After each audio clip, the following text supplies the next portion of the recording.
এই সংসারের সবথেকে গুরুত্বপূর্ণ তত্ত্ব কোনটা? প্রথম হলো সময়। জন্ম থেকে মৃত্যু পর্যন্ত এই যে সময়, এটাই তো হলো জীবন।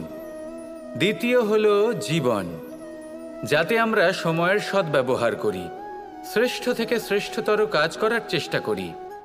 বহু বছরের এই পরম্পরা, এই সংস্কৃতিকে এগিয়ে নিয়ে যাওয়ার চেষ্টা করি। এই সংসারে আমরা অংশগ্রহণ করতে চেষ্টা করি। তৃতীয় হলো ধন, সেই ধন যা প্রত্যেক ব্যক্তি অর্জন করতে চেষ্টা করেন। এবার এই তিনটি তত্ত্বের মধ্যে একটা সামঞ্জস্য আছে, সমান ব্যাপার আছে। সে ধনই হোক বা সময় হোক বা হোক জীবন। আর সেই সমান ব্যাপার হলো যে যদি আপনি এটা গণনা করতে থাকেন তাহলে তা কমতে থাকে, যদি আপনি এটা ব্যবহার করেন তাহলে তা বাড়তে থাকে। একে সংগঠিত করে রাখতে চেষ্টা করলে এ হাত থেকে ফসকে যায়, কিন্তু যদি আপনি একে সামলে রাখতে শিখে যান তাহলে এমন কাজ করবেন যাতে সংসারের সাথে সাথে পরবর্তী প্রজন্ম লাভবান হবে। যদি কিছু শিখতে চান তাহলে সামলাতে শিখুন, গণনা করা বা সংগঠিত করা নয়। আসুন আর আমার সাথে ভালোবেসে বলুন, রাধা রাধা। মানুষের এই জীবন, মানুষ জন্ম নেয়, একটা নির্দিষ্ট সময়ের পরে এই সংসার ত্যাগ করে চলেও যায়। এবার শুধু এটাই আবশ্যক নয় যে এই জীবনকালকে আপনি যাপন করবেন, শুধু এটাই গুরুত্বপূর্ণ নয়। আবশ্যক এবং গুরুত্বপূর্ণ হলো এটা যে এই জীবনকালে আপনি এমন কিছু করেন যাতে এই সংসারের মঙ্গল হয়, যাতে এই সংসার আপনাকে মনে রাখে, আপনার থেকে প্রেরিত হয়, আপনার মতো হতে চায়, প্রত্যেক বছর আপনার জন্মতিথির অপেক্ষা করে, এমনভাবে আপনার জন্মদিন পালন করে যাতে সেটা মহোৎসবের আকার ধারণ করে। এবার এই জন্মদিন এমনি এমনি মহোৎসবে পরিণত হয় না।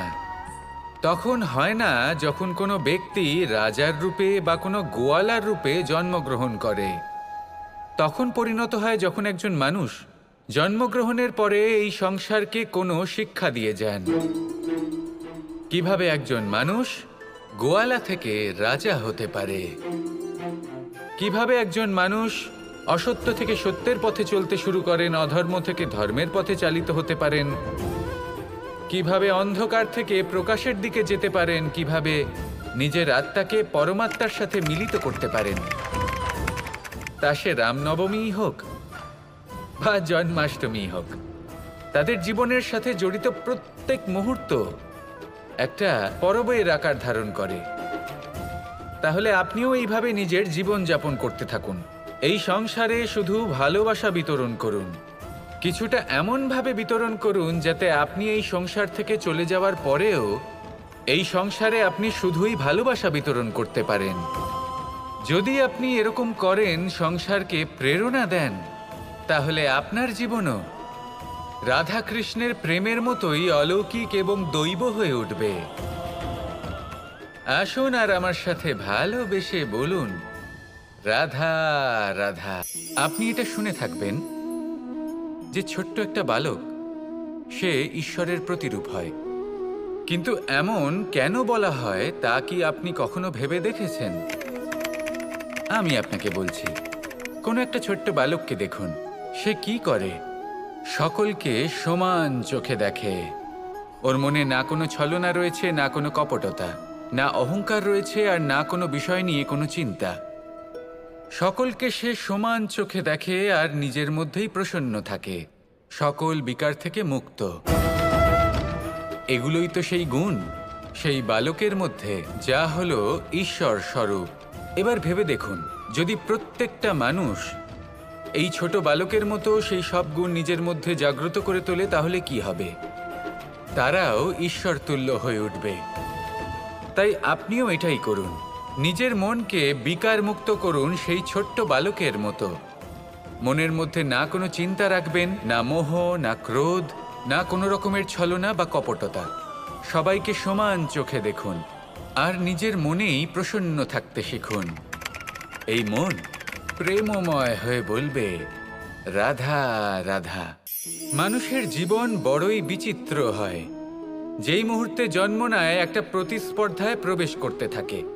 মানুষ জন্ম নেয় আর প্রতিস্পর্ধা শুরু হয়ে যায় ভাই এবং বোনের মধ্যে সর্বশ্রেষ্ঠ হবার, সবার থেকে এগিয়ে থাকার। তারপরে সে যায় গুরুকুলে। নিজের বন্ধুদের মধ্যে সর্বশ্রেষ্ঠ হওয়ার প্রতিস্পর্ধা শুরু হয়। এবার সেখান থেকে বাইরে বেরিয়ে সংসার জীবনে প্রবেশ করে ধন উপার্জনের প্রতিস্পর্ধা শুরু হয়।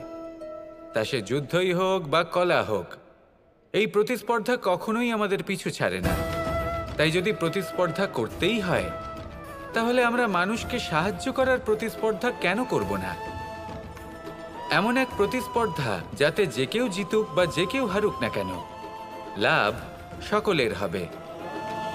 সকলের মধ্যে প্রেম বিতরণ করতে থাকুন, এইভাবেই আনন্দ বিতরণ করতে থাকুন, আর আমার সাথে ভালোবেসে বলুন, রাধা রাধা। দু রকমের প্রাকৃতিক বেগ থাকে। প্রথম হলো বর্ষা।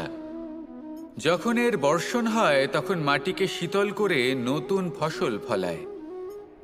আর দ্বিতীয় হয় পবন, যা আমাদের সর্বদা শ্বাসবায়ু প্রদান করে। অশান্ত এই মনকে শান্তি প্রদান করে, এই ক্লান্ত শরীরে স্ফূর্তি প্রদান করে। আমাদের জীবনে যত আবেগ আছে তা হয় বর্ষার মতো হওয়া উচিত, নয় হওয়া উচিত পবনের মতো। ক্রোধ, মতভেদ, বিবাদ, এগুলো হওয়া উচিত বর্ষার মতো। অর্থাৎ কিছু সময় পরে যেন এরা নিজে থেকেই ছিন্ন ভিন্ন হয়ে চলে যায়। আর যদি পবনের মতো কোনো আবেগ থাকা উচিত, তা হল প্রেম, যা সর্বদা শ্বাসবায়ু প্রদান করে, সবসময় সাথে থাকে। একে আমরা অনুভব করতে পারি না, কিন্তু এ আমাদের অনুভব করার জন্য প্রাণবায়ু প্রদান করে। আর যখন চক্রবাতের মতো সে ভয়ঙ্কর হয়ে ওঠে, তখন সমগ্র সংসার বদলে দেয়। এর সারমর্ম একটাই, শক্তি। মতভেদ, ক্রোধ, বিবাদের মধ্যে নেই। শক্তি যদি থাকে, তা আছে প্রেমের মধ্যে। তাই এই প্রেমকে মনের মধ্যে রাখুন আর আমার সাথে বলুন, রাধা রাধা। প্রত্যেকটা মানুষ আলাদা হয় আর অত্যন্ত বিশেষও হয়। প্রত্যেক মানুষ ভিন্ন ভিন্ন পরিবেশে পালিত হয়, বড় হয়। প্রত্যেকের নিজস্ব চিন্তা ভাবনা থাকে, নিজস্ব বিচারধারা থাকে। যখন অনেক ভিন্ন বিচারধারা একত্রিত হয়ে যায়, তখন শুরু হয় বিবাদ। এবার এই বিবাদের সময় আপনি দেখবেন, দুই ব্যক্তি যাদের মধ্যে এই বিবাদ হচ্ছে, সবসময় এটা প্রমাণ করতে চান যে তার সামনের ব্যক্তি এবং তার ভাবনা, তার বিচারধারা বা তার বক্তব্য হলো অনুচিত। এবার এটাই যদি প্রেমপূর্বক রূপে আপনি ভেবে দেখতে চেষ্টা করেন যে সামনের ব্যক্তিটির বক্তব্য, তার মানসিকতা আসলে কি, তাতে উচিত ঠিক কি, সেটা আমরা বুঝতে পারি। একদিকে হলো এই বিবাদ, যা আপনাকে সামনের ব্যক্তিটিকে অনুচিত প্রমাণ করতে বাধ্য করে। আর অন্যদিকে হলো প্রেম, যা সামনের ব্যক্তিটির যুক্তি বুঝতে সাহায্য করে, তাতে উচিত কি রয়েছে সেটা বুঝতে বাধ্য করে, তাকে মহান হয়ে ওঠার পথে অগ্রসর হতে বাধ্য করে। তাই এই বিবাদকে ত্যাগ করুন আর প্রেমকে আপন করে নিন, আর এই প্রেম ভাব নিয়ে বলুন, রাধা রাধা। এই সংসারে বড়ই বিচিত্র এক শব্দ আছে, মূল্য। এর প্রয়োগ আমরা জীবনেও করে থাকি, আবার ব্যবসাতেও করে থাকি। একজন উদ্যোগপতি সবসময় বলেন, ব্যবসার মূল্য সবসময় উচ্চমান হওয়া উচিত, তাতে লাভ বেশি। অন্যদিকে আরেকজন ব্যক্তি যিনি পরোপকারী, যিনি ঈশ্বরের দর্শনের অভিলাষী, তিনি বলেন জীবনের মূল্য সব থেকে উচ্চমান হওয়া উচিত। অনেক সময় মানুষ কি করে থাকেন, ব্যবসার এই মূল্য, তা উচ্চতার শিখরে পৌঁছনোর লোভে জীবনের মূল্য নামিয়ে ফেলেন। যেখানে এই সমগ্র সংসার প্রেমের দ্বারা চালিত হয়। প্রেমই হলো এই সংসারের আধার। এবার যদি আপনি প্রেম করতে শিখে যান, তাহলে ব্যবসাতে নিশ্চিত রূপে লাভের সাথে সাথে কীর্তি এবং যশ লাভও করতে পারবেন। তা আমি নিশ্চিত রূপে বলতে পারি, কারণ ব্যবসাতে ওঠা নামা এসব চলতেই থাকে। জীবনকে আপনি যদি একবার উচ্চতায় নিয়ে যেতে পারেন, তাহলে তা কখনোই নামবে না। আসুন আর আমার সাথে ভালোবেসে বলুন, রাধা রাধা। আপনি কখনো মাখনের হাঁড়ি ভেঙেছেন? কত আনন্দ পাওয়া যায়! এই মাখনের হাঁড়ি ভাঙলে পুরো মাখন আমাদের গায়ে এসে পড়ে আর মন উচ্ছ্বসিত হয়ে ওঠে। কিন্তু তার জন্য বালগোপালদের কত চেষ্টা করতে হয় সেটা কখনো ভেবে দেখেছেন? প্রথমে বড়ই পরিশ্রম করে একের ওপর এক সাবধানে ওপরে চড়তে হয়। তারপরে ভারসাম্য বজায় রাখতে হয়, পড়ে গেলে হবে না। তারপর এই হাতের দ্বারা সেই মাখনের হাঁড়ি ভাঙতে হয়, তখন মাখন পড়ে। এবার এরকমই কিছু আমাদের জীবনে আমাদের সাথেও হয়। এবার আপনি বলবেন যে মাখনের হাঁড়ি ভাঙার এই প্রক্রিয়া, তার সাথে জীবনের কি সম্পর্ক থাকতে পারে?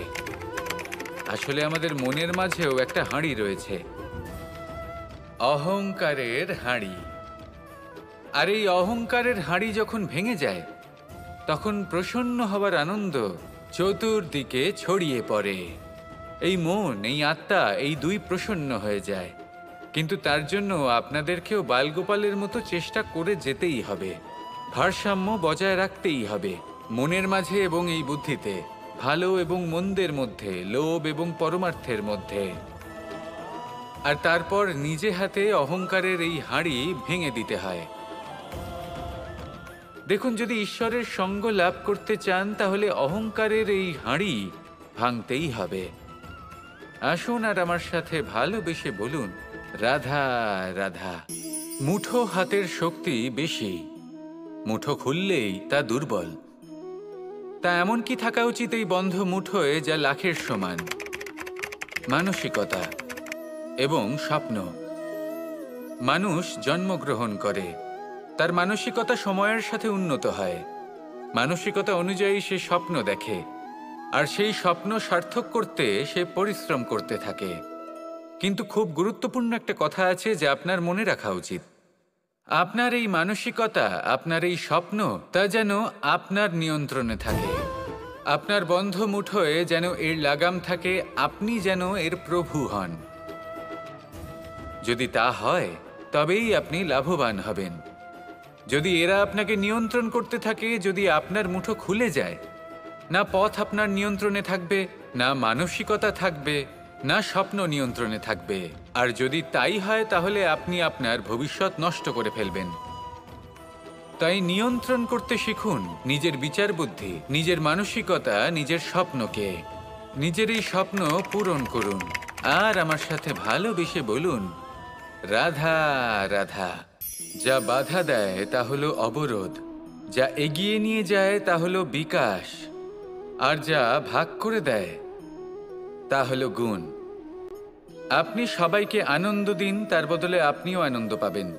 আপনি সবার মধ্যে প্রেম ছড়ান, আপনিও তার বদলে প্রেমই পাবেন। এই দেখুন না, মেঘেদের দেখুন। এই যে মেঘ, এই মেঘের গুণ এইটা নয় যে এরা জল সংগ্রহ করে রাখে। এদের গুণ হলো এটাই যে এই মেঘ সকলের মধ্যে জল ভাগ করে দেয়। ধরিত্রীর এবং জগতের তৃষ্ণা নিবারণ হয়। সূর্য, সূর্যের গুণ এইটা নয় যে সে সব থেকে বেশি তেজস্বী। তার গুণ হলো এটাই যে সে নিজের তেজ সবার মধ্যে ভাগ করে দিতে পারে। ঠিক সেইভাবেই জীবনে আনন্দ, উল্লাস, প্রেম, এই সব কিছুই ভাগ করে নিতে শিখুন। এটাই হলো একটা গুণ। আর তার বদলে আপনি দ্বিগুণ আনন্দ, দ্বিগুণ উল্লাস, দ্বিগুণ প্রেম অবশ্যই পাবেন। যদি আপনি এই সব কিছু নিজের কাছেই জমিয়ে রাখেন, তাহলে আপনি নিজের বিকাশে নিজেই বাধা দেবেন। আসুন আর আমার সাথে ভালোবেসে বলুন, রাধা রাধা। এই জীবনে আমাদের দুজন সঙ্গী, এক হলো অন্ধকার আর এক হলো প্রকাশ। এবার যখন এই অন্ধকারে আমরা প্রদীপ জ্বালাই, সেই প্রকাশের জন্য অন্ধকার আমাদের উপর রুষ্ট হয়ে চলে যায়।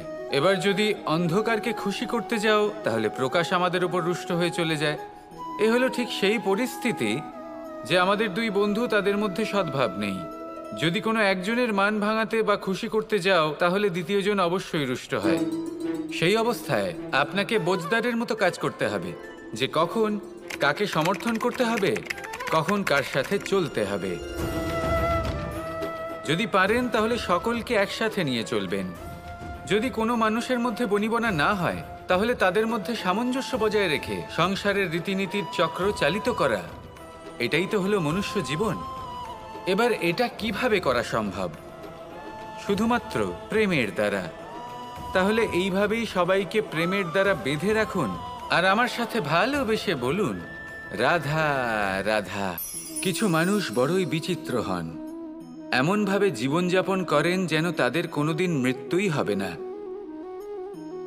নিজেদের অহংকারের বশে একটা কথা ভুলে যান, যে যতই তারা নিঃশ্বাস নিচ্ছেন, যতই তারা জীবনযাপন করছেন, ততই তারা মৃত্যুর দিকে এগিয়ে চলেছেন। কারণ আমাদের এই জীবন তার নিঃশ্বাসের ওপর নির্ভরশীল। নিঃশ্বাস চলছে মানে জীবন চলছে। নিঃশ্বাস যদি থেমে যায় তাহলে জীবনও থেমে যাবে। আমাদের জীবনের প্রদীপ যে কোনো মুহূর্তে নিভে যেতে পারে, আর কত সময় বাকি রয়েছে সেই বিষয়ে আমাদের কোনো ধারণাই নেই। তাই যে মুহূর্ত আমরা এখন যাপন করছি সেটার সদ্ব্যবহার করে নেওয়া যাক, কোনো শুভ কর্ম করে নেওয়া যাক, এমন কোনো কর্ম যার দ্বারা আমাদের ব্যক্তিত্বতে এমন এক চমক আসে যে আমাদের মৃত্যুর পরেও এই সংসার আমাদের চিরস্মরণীয় করে। কারণ একটা কথা ঠিক, মৃত্যু হলো একটা অটল সত্য, তাকে মেনে নিতেই হবে, স্মরণীয় করে রাখতেই হবে। যে সময় আছে তার সদ্ব্যবহার করুন আর আমার সাথে ভালোবেসে বলুন, রাধা রাধা। এই সংসারের সবথেকে বড় সুখ কি? কেউ বলবেন নিজের লক্ষ্য প্রাপ্ত করা, কেউ বলবেন ধন উপার্জন করা, কেউ বলবেন নিদ্রাই সবথেকে বড় সুখ, কেউ বলবেন রাজ্য লাভ করা, আবার কেউ বলবেন মাতার হাত থেকে খাবার খাওয়া, আদি ইত্যাদি। কিন্তু যদি সত্যি কথা বলি, এই সংসারের সবথেকে বড় সুখ হলো সেবা করা। কখনো কাউকে সেবা করে দেখুন। এই সেবা দ্বারা অন্য কোনো মানুষের আশীর্বাদ লাভ করাতেই সুখ রয়েছে। আপনার সেবা ভাব দ্বারা যখন কোনো মানুষ নিজের অন্তরাত্মা থেকে আপনাকে আশীর্বাদ করে, তার থেকে বড় সুখ আর কিছুই নেই। কারণ প্রত্যেক মানুষের মধ্যে ঈশ্বর বাস করেন। নরের সেবাই হলো নারায়ণের সেবা। নিষ্কাম সেবা করাই হলো সব থেকে বড় সুখ। তাই নিজের অন্তরে সেবার এই ভাব জাগ্রত করুন।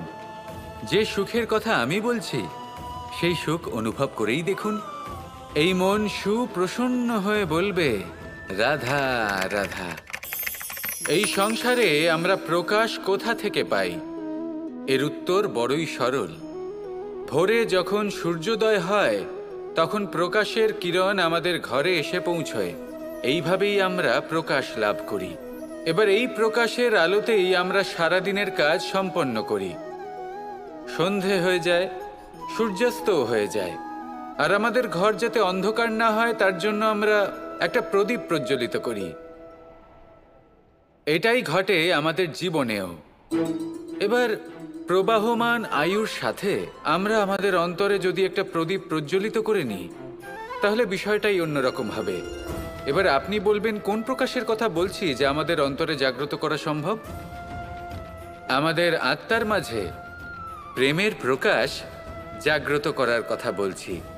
কারণ আমাদের এই জীবন এও হলো দিনের আলোর মতো। আজ প্রকাশ আছে কিন্তু কোনোদিন অবশ্যই অস্ত হবে। কিন্তু অস্ত হবার আগে যদি আমরা আমাদের আত্মার মাঝে প্রেমের এই প্রকাশ উজ্জ্বলিত করে নিই তাহলে আমাদের সন্ধ্যাকালও আমরা আনন্দে এবং প্রেমে যাপন করব। তাহলে আসুন আর আমার সাথে ভালোবেসে বলুন, রাধা রাধা। সাফল্যের বাস্তব অর্থ কি?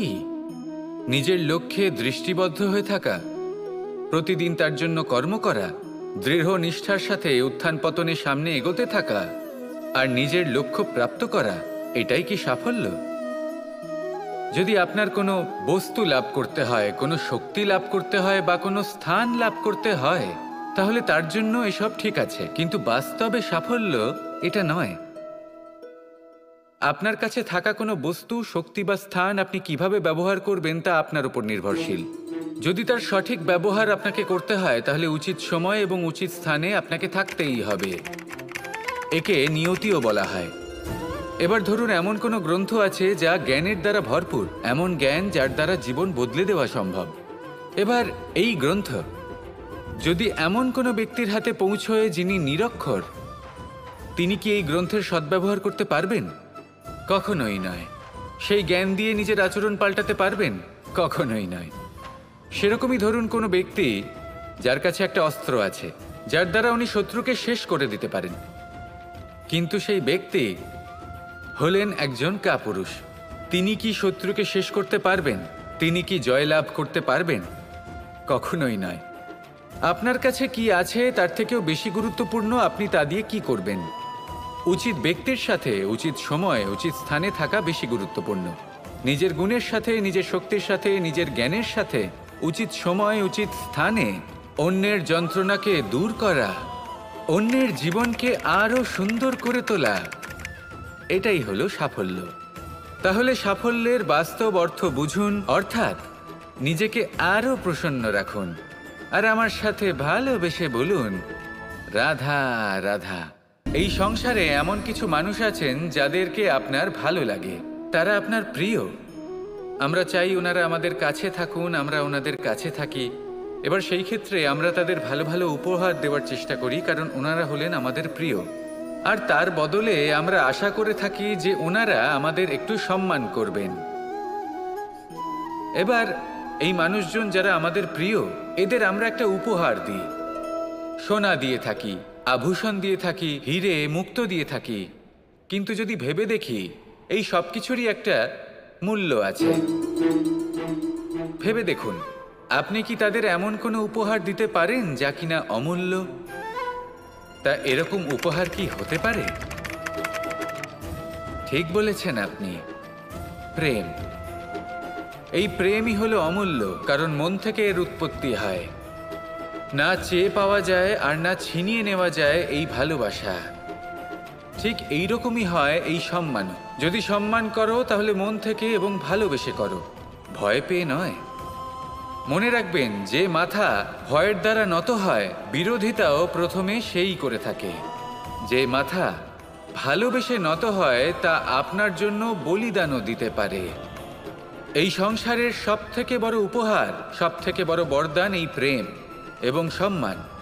তাকে সম্মান করুন আর আমার সাথে ভালোবেসে বলুন, রাধা রাধা।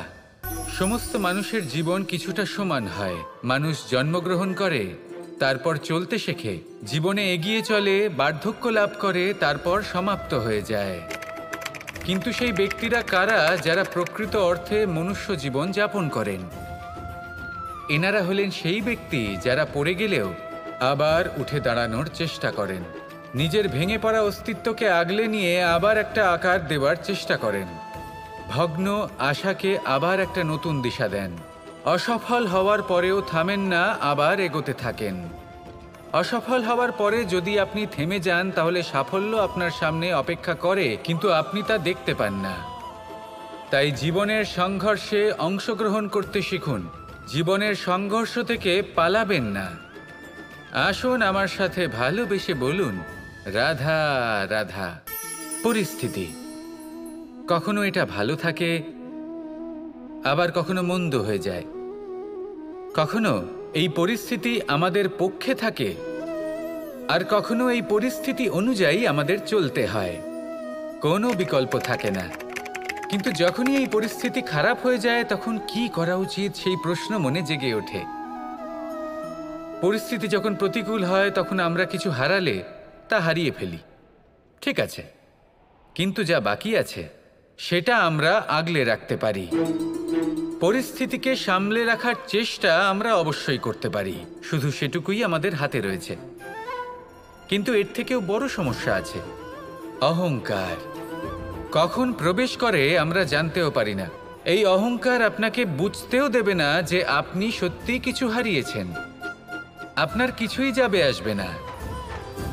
দেখতে গেলে আকাশের সূর্য নিজের প্রকাশ হারিয়ে ফেলে যখন অন্ধকার ঘনিয়ে আসে। তাহলে আমরা কে হই?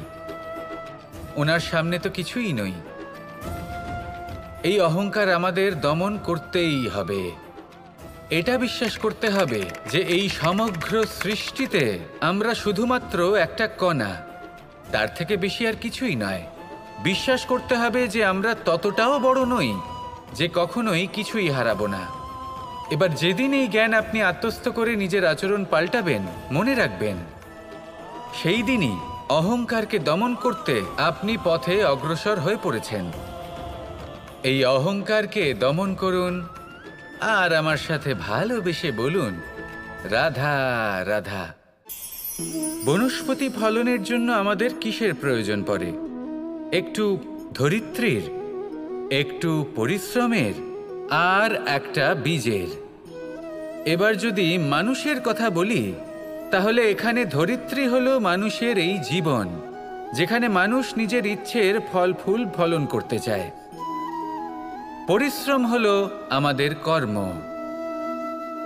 আর বীজ হলো আমাদের নির্বাচন।